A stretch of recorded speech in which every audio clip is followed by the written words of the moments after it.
welcome to Chapter 7, Cash and Receivables. And I think this topic is not going to be foreign to you, especially in this video.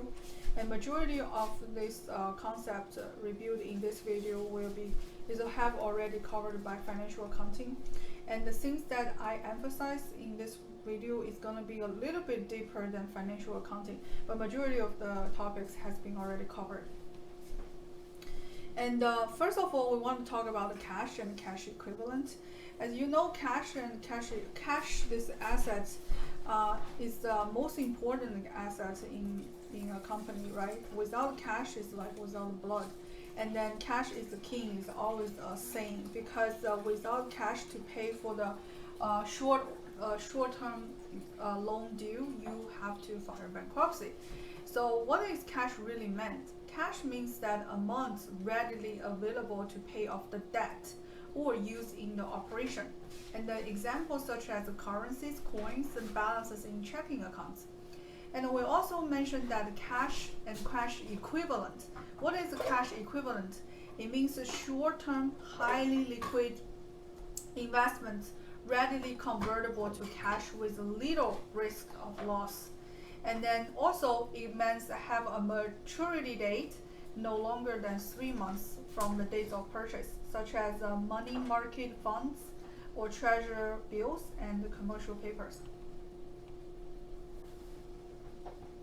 When we talk about the cash, next thing we usually talk about is internal control. So first of all, what is internal control and why we need internal control? Internal control completes 4 goals. First, it's encourage adherence to the company's policies and procedures. Hence that if you remember, the internal control has a control environment, risk assessment, control design, and monitoring, those kind of like a triangle pyramid, right? And second, internal control is to promote operational efficiency. The third purpose of internal control is to minimize errors and theft. And the last purpose is to enhance the reliability and accuracy of accounting data. So the most relevant internal control purpose in terms of accounting is first is enhance the reliability and accuracy of accounting data, at the same time reduce the theft and errors. In terms of internal control procedure related to cash, we want to talk about cash receipts internal control procedure. Cash receipts means that when you receive cash, right, what kind of control procedure is out there? So first of all, we mostly wanted to emphasize is the segregation of duties in the cash receipts process. Basically, you want the 3 employee control 3 different activity related to cash receipts. Employee A will open the mails each day and prepares a multi-copy listing of checks, including the amount and payer's name. Employee B will take the check and along with 1 copy of the listing employee A made to the person responsible for depositing the checks, right? And the third person will take a second copy of the check listing sent to the accounting department, where employee C will enter the receipts of cash. The internal control procedure regarding cash disbursements are first achieving 3 objects. The first object is to preventing unauthorized payments. Second objective is to ensure the disbursements are recorded properly, right? So the important elements to achieve this objective is 3. First, all the disbursement has to be made by check, right? There is a paper trail if you make by check. Second, all expenditures should be authorized. And third, checks need to be signed only by authorized individuals. Okay. And then another thing besides cash and cash equivalent is a cash restricted cash. What's a restricted cash mean? Restricted cash means that cash are restricted in some way, not available for current use. And for example, it can be restricted for future planned expansion or specifically to pay for certain debt, right? And then, so in terms of categorize whether the restricted cash is long-term or short-term asset, it depends on what kind of debt instrument required by the borrower to set aside. If the debt is a non-current asset, a non-current liability, then the restricted cash is going to be non-current.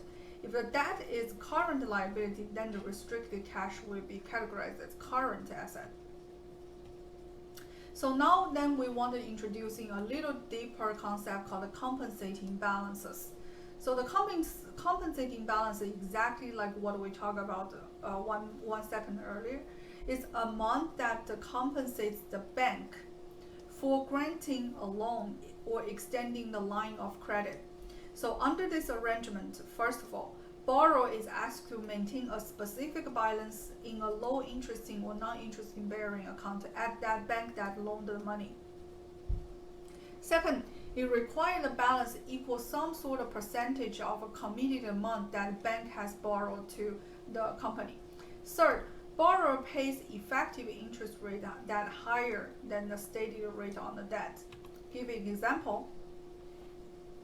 A company borrowed $10 million from a bank at an interesting rate of 12%.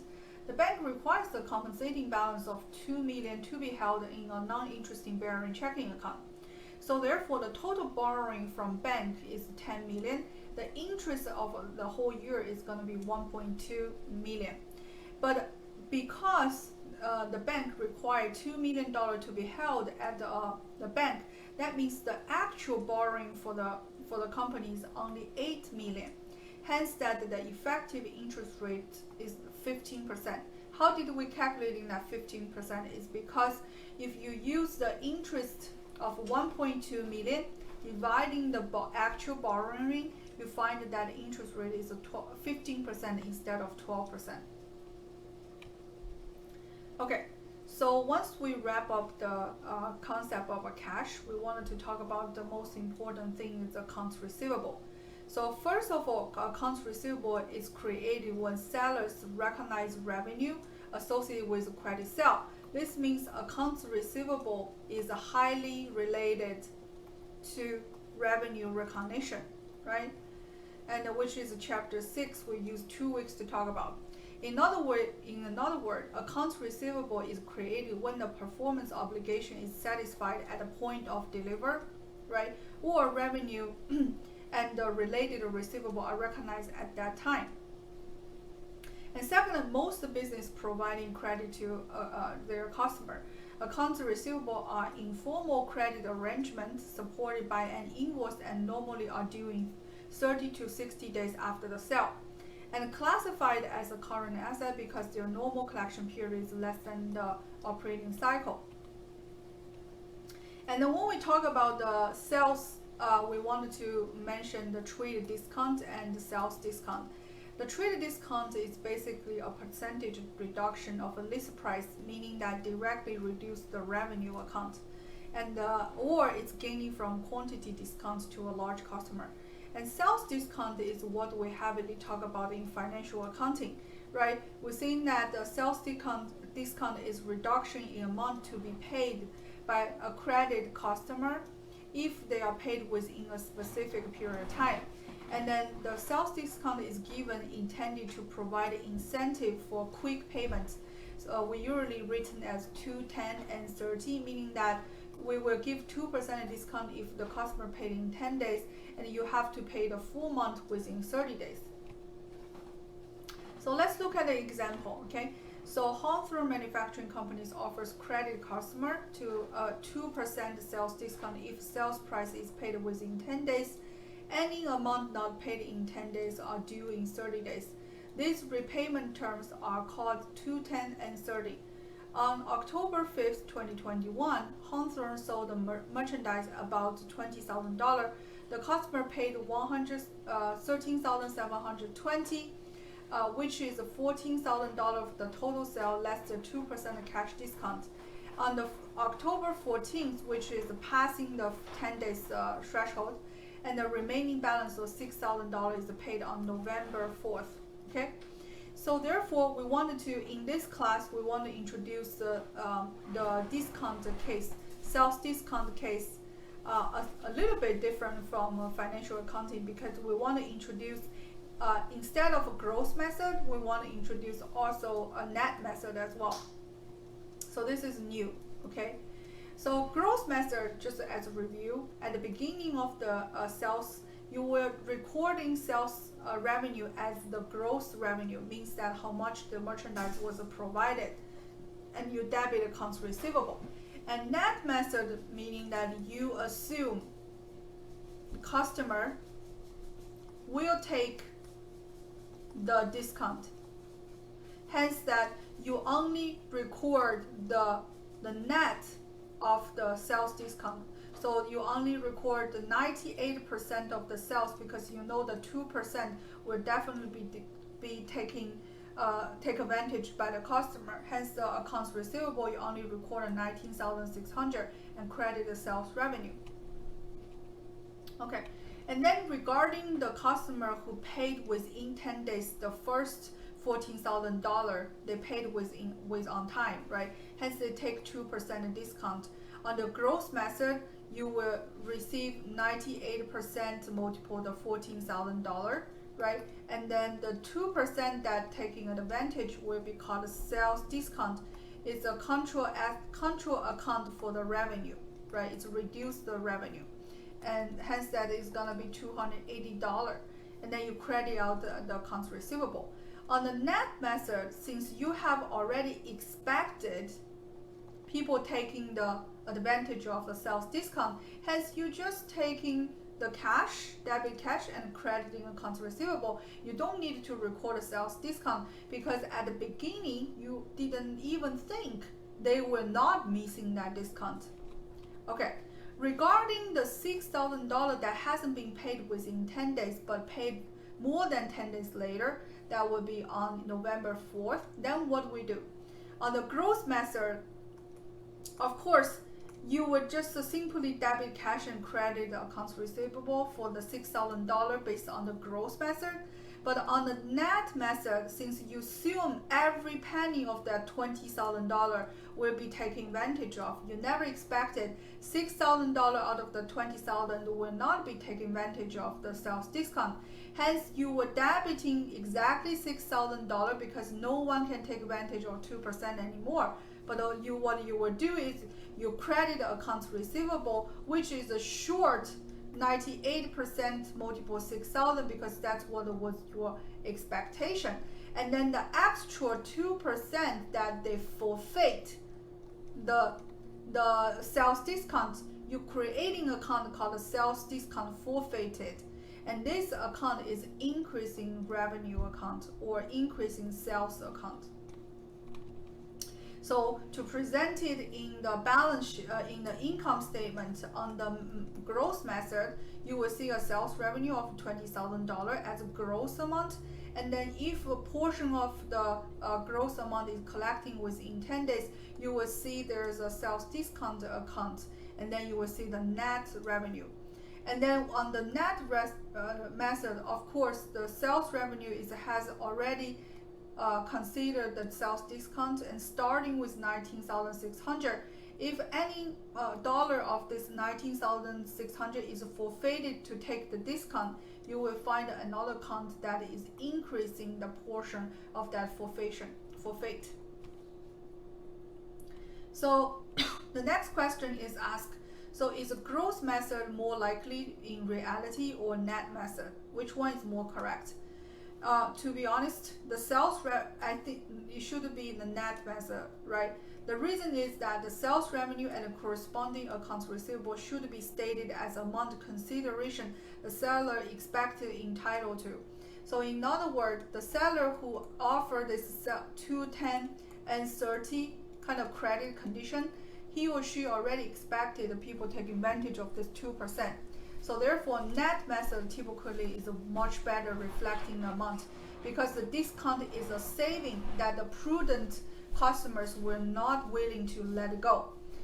Think like this way: if you can save $2, the customer must pay $98 within 20 days to 20 days earlier than due. So in other words, if you look at another way, it basically means that you're investing $98 and you earn $2 within 20 days.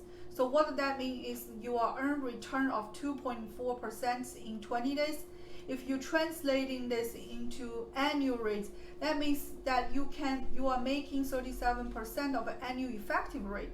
So if you are a customer, you're definitely not gonna let go such great investment. Hence, net method is much more close to the reality. Okay, so sales return, it sounds like very familiar, right? We absolutely talk about that in the financial accounting, but that's just a small animal compared to intermediate accounting way of dealing with sales return. So first of all, the concept of sales return is a merchandise is returned for a refund or credit, or for credit to be applied to the other purchases, or it's given with special price reduction called allowances, may be given as an incentive for a customer to keep the merchandise rather than returning it. Accrue sales return and allowances at time of the sale. Otherwise, the recognizing sales return when they occur should result in an overstatement of income in a period of sales and understatement income in the return period. I know this is so much concept that you cannot consume. Let's look at this graph. It's much clearer. So for example, merchandise sold to a customer for $10,000, okay? And in December 2021, that merchandise cost $6,000. The company would recognize a gross profit of $4,000 2021, no problem, right? But in 2022, if all merchandise is returned, then the gross profit is overstated in $4,000 in 2021 and understated in 2022. Then the asset also overstated $4,000 in accounts receivable in 2021. So let's look at accounting, the treatment for accounting a sales return. So during 2021, its first years of operation, Hawthorne Manufacturing Company sold the merchandise for $2 million for cash. This merchandise cost the Hawthorne $1.2 million. 60% of selling price is the cost. Okay. Industry experience indicate that 10% of all sales will be returned, which equals $200,000 in this case. And the customer actually returned $130,000 of sales during 2021. Hawthorne used a perpetual inventory system. So first of all, let's record the sales event, which we were debiting cash of $2 million, the gross sales, and then credit sales revenue, right? At the same time, this is a sales event, and this is cost associated with the sale. We're debiting cost of goods sold and crediting inventory. And then when there's a return of $130,000, which also the cost associated with the return will be 78%, which because the 60% of the return is associated with cost. So we were debiting the sales return of $130 and crediting cash, give it back to the customer, and we were increasing the returned inventory and crediting cost of goods sold. And then here's the thing, an additional $70,000 of sales return are expected. The company expected that it's $2 million of sale. Besides what has been returned, there's still a $70,000 to go.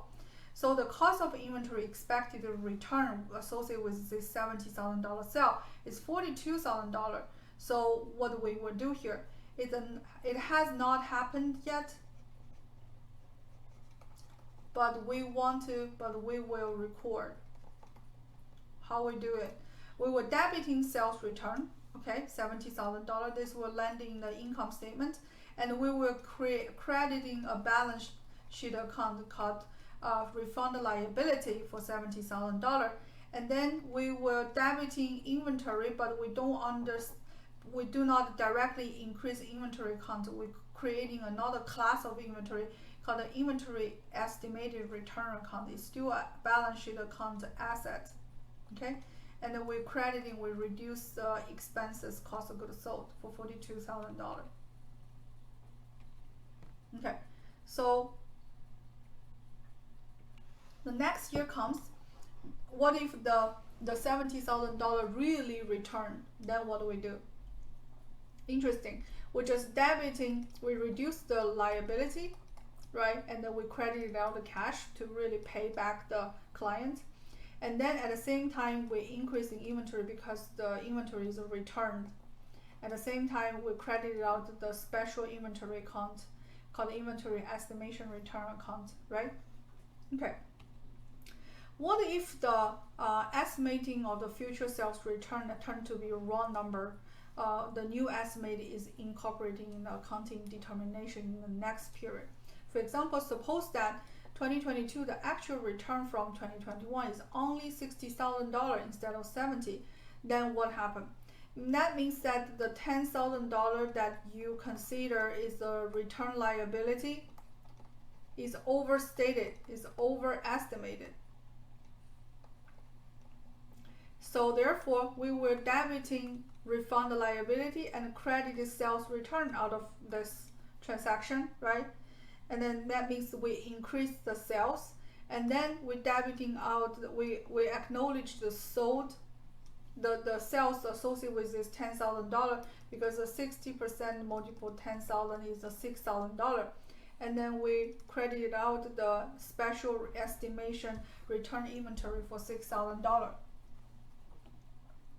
Okay, so this is what the financial intermediate accounting is about, a little bit more complicated, right? Okay, so the subsequent valuation of accounts receivable is related to whether the entitled to receive amount does not mean that the seller will be paid, whether you can collecting the accounts receivable. What if you cannot collecting every penny of accounts receivable, then what do you do? And then we call this kind of situation when you cannot collecting every penny, we call that credit loss or bad debts, in other words, an inherent costs granting credit. In other words, that when you're granting accounts receivable to anyone, you already consider that as a part of that in the accounts receivable you cannot collect, and that's the costs of doing business. And how should we account for the fact that not every accounts receivable is likely to be collected? We're introducing two methods in financial accounting. One is directly write-off, and we say that is non-GAAP, and another one is allowance method, which is we know that is allowed by GAAP. And then direct method, why is not a GAAP allowed? Because this kind of a way is wait until a particular account is deemed really uncollectible to write it off. That means that when you realize this thing cannot really collect it, it could be 10 years later, right? So therefore, it's not really reflecting the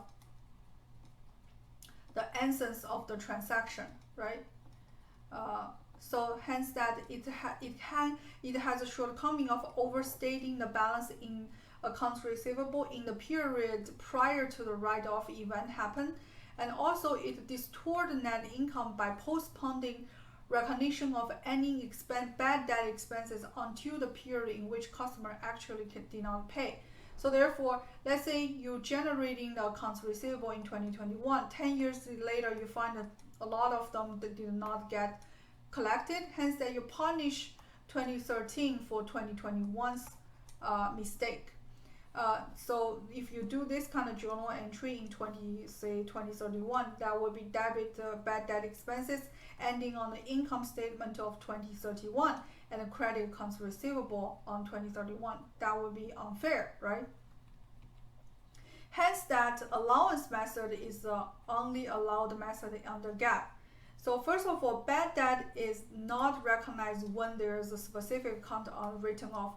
Means that it's not something triggered bad debt expense. It is recognized earlier than the write-off events happen. When is earlier? It's when accounts are estimated to be uncollectible and allowances has already been created. Later, when the specific account receivable is deemed uncollectible, actually uncollectible, both account allowance method, allowance account, and specific accounts receivable are reduced to write-off. Okay, so let's look at it. So Hawthorne Manufacturing Company started operation in 2021, and it had sales of 1.2 million and collected 895,000, and leaving the balance of $305,000 in accounts receivable as of December 31st, 2021, right? And then Hawthorne analysis indicated it's expecting only collecting $280,000 of $305,000. Hence that under allowance method, you were debiting bad debt expense and crediting allowance for uncollectible account for $25,000. Okay. And then on April 22nd, Hawthorne concludes that it were not collecting a 15,000 accounts receivable from customer that recently go bankrupt. Hence, you will reverse the allowances and forgive the accounts receivable by crediting accounts receivable and debiting allowances for uncollectible account for $15,000. This journal entry has no effect on income statement or balance sheet. Okay. And then when the write-off amount has been reinstated, what do we do? In another way, occasionally a receivable that has been written off is later on reinstated. When this happens, the entry to write off the account is reversed. Assume that Hawthorne learns May 30 that the financial situation of its customer has improved and we're collecting $1,200 of the receivable that previously written off. So you were restating that accounts receivable by debiting it and crediting allowance for uncollectible account for $1,200. Okay, so in terms of estimating allowance for uncollectible amount, we have a two approach. One is a balance sheet approach, another one we call CECL, means current expected credit loss model. The balance sheet approach is a base bad debt expenses on appropriate carrying value of accounts receivable.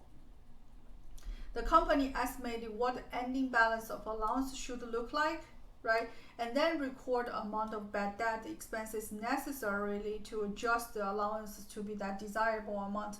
In other words, the bad debt expenses is a plugged number, okay? And on the CECL method, it means that the estimate should consider all receivable and based on all relevant information, including historical experience, current condition of accounts receivables, and reasonable supportable forecasts. It means that you have to analyze each customer accounts, not only the accounts receivable as a whole, right? And like balance sheet, you look at the accounts receivable as a whole, how much you think it's not collectible. On the CECL, you look at each customer account and you apply an estimate of percentage of bad debt to entire outstanding receivable balance. And also you apply different percentage accounts receivable balances depending on the length of time outstanding. And this means aging method. Okay, so aging method, I think you should not be foreign because aging method is basically a deep dive of the total outstanding amount of $305,000. What is it really composed of? And this specific example is composed by three groups of age of accounts receivable. There's accounts receivable $220,000 is between 0 to 60 days due. There's a $50,000 is between 60 to 90 days due, and the $25,000 is between 90 to 120 days due. And because the aging, so therefore the younger age accounts receivable has a higher likelihood to be collected. The older age of accounts receivable has a low likelihood to be collected. So when you applying this different level of estimation percentage collection, you can find out that the total accounts uncollectible account is actually $25,000. So therefore, if you have a beginning balance on the allowance account for $11,000 and your target is $40,000, hence you're gonna plug in the bad debt expenses of $28,800 to achieve the goal of $40,000 by debiting bad debt expenses and crediting allowance for accounts uncollectible account. And then if you wanted to use income statement approach, that means that you estimate bad debt expenses directly as a percentage of each period net credit sale. In other words, it means that percentage usually is determined by the reviewing company's recent history of the relationship between credit sale and actual bad debt. If Hawthorne has a sale of 1.2 million in 2021, and estimating about 2% of those sales would be proved uncollectible, and then it will be debiting the bad debt expenses and credit allowances for $24,000 because it's 2% multiple 1.2 million is $24,000. Hence, it will debiting bad debt expense and credit allowances for uncollectible amount for $24,000. In reality, majority people using combined approach means that on a quarterly basis, people using income statement approach by using percentage against the sales, right? And then in the end of the period, when they make an adjustment entry, they will look at using balance sheet method. Okay. So now we wanted to talk about notes receivable. Okay. I wanted to correcting one misconception. A lot of times people say notes receivable means long-term asset. Not necessarily. Notes receivable only means it's a formal credit arrangement between the lender and borrower, and then there can be less than 1 year notes receivable, which we will consider as a short-term notes, and then there could be more than 1 year we consider as long-term notes, and then long-term notes receivable, long-term notes receivable is all depending on the time of the borrowing, the length of the borrowing, right?